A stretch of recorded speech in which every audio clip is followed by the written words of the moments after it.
Namaskaram, Sadhguru.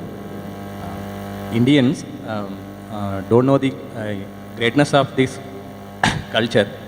How to bring back the pride, Sadhguru?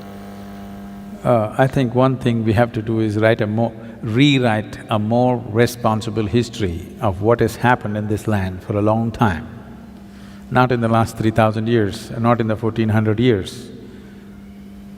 What people in this land have done for a long time has to be brought back. In other countries, people are studying this. If you go to… there are Lebanese people, if you study in a school in Lebanon, you will read about how Indian workers, Indian sculptors, Indian elephants, Indian yogis came and built a Phoenician temple 4,300 years ago in Lebanon, which is called as Baalbek, which is a phenomenal temple. 4,300 years ago, some of the foundation stones are over 300 tons and there is no granite in Lebanon. They transported it all the way from Egypt across the canal and up the mountain and put it up there. Indian elephants, workers and sculptors worked. The proof, there is enough proof, but one proof is visually hanging there is lotuses in the ceiling. Indian sculptor has to put a lotus wherever he goes. Where would a Lebanese sculptor have seen a lotus? Obviously there are no lotuses there. So, how many Indian children forget about children, how many Indian grown-ups have heard about this? No. The Tamil kings went and built Angkor Thom and Angkor Wat in Cambodia. Angkor Thom is the largest religious building on this planet.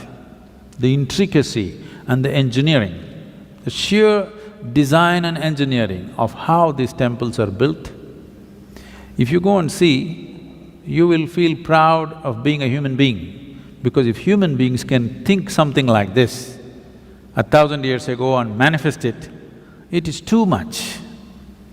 This was done by the Tamil kings, most of the work done by probably the Tamil labor.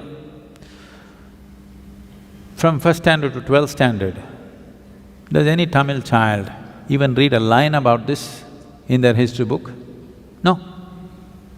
We only read how we were conquered, raped, looted, beaten by other people. Then if there is no pride, why would you want to recreate it? You need to understand this. A culture or a nation is just an idea. When human beings take this on as an identity, attach some pride to it, it burns through one's mind and into his heart. Now he wants to protect it, rise it, keep it clean, keep it wonderful. If you do not build pride into it, then people will want to avoid it. Everybody will want to avoid it. Now, whatever you think is most successful in the world, you will want to imitate that. Today, our idea of success has become purely economic, not aesthetic, it is not intelligence that we value, it is not wisdom that we value, it is not beauty or aesthetics that we value, it is not spiritual attainments that we value. Who is the big man in Coimbatore, if I ask? People will only name the richest man in the town. They will not name the wisest man in town, the most beautiful man in town, most meditative man in town. No, the richest man in town is the biggest man. So who is the biggest whatever? Whichever is the richest nation, whichever is the richest culture, power and money have become the highest goals, which itself is a very rudimentary way of looking at life. Because of that, right now, I promised the American meditators, next 2 years I'm going to invest a lot of time in United States because knowingly or unknowingly, they have taken on the leadership in the world. In a sense, you see, if all the American people wear blue workman's clothes, half the world is wearing Americans' workman's clothes. You just go to any city, Mumbai or Chennai or Bangalore especially, you look down below the knees, more than 60% is wearing blue denims. When we have the most intricate weaves, there are over 120 weaves in the country which are unique and many of them are dying. No other culture on the planet has the variety of weaves that India has. All of them will die. Chinese silk is going to kill it unless all of you ladies make at least 20% of your wardrobe into handmade Indian weaves. They will all vanish in the next 10 or 15 years.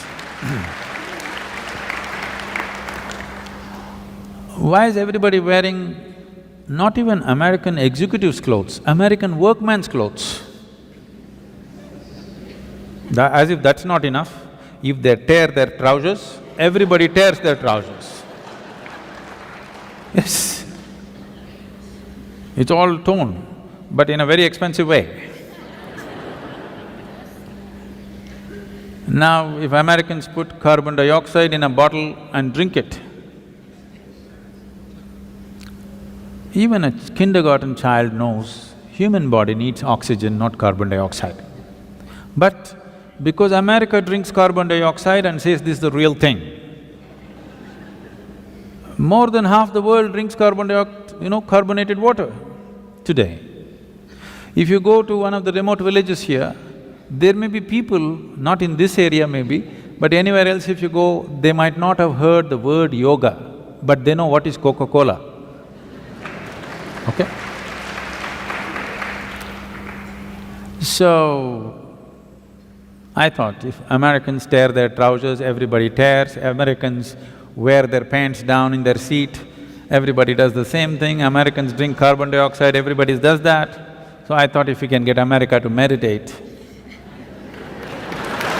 the world will meditate.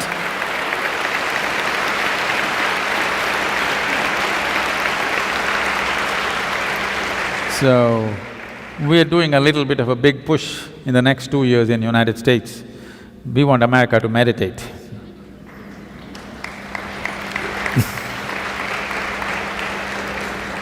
They're kind of getting ready, they're tired of the carbonated water.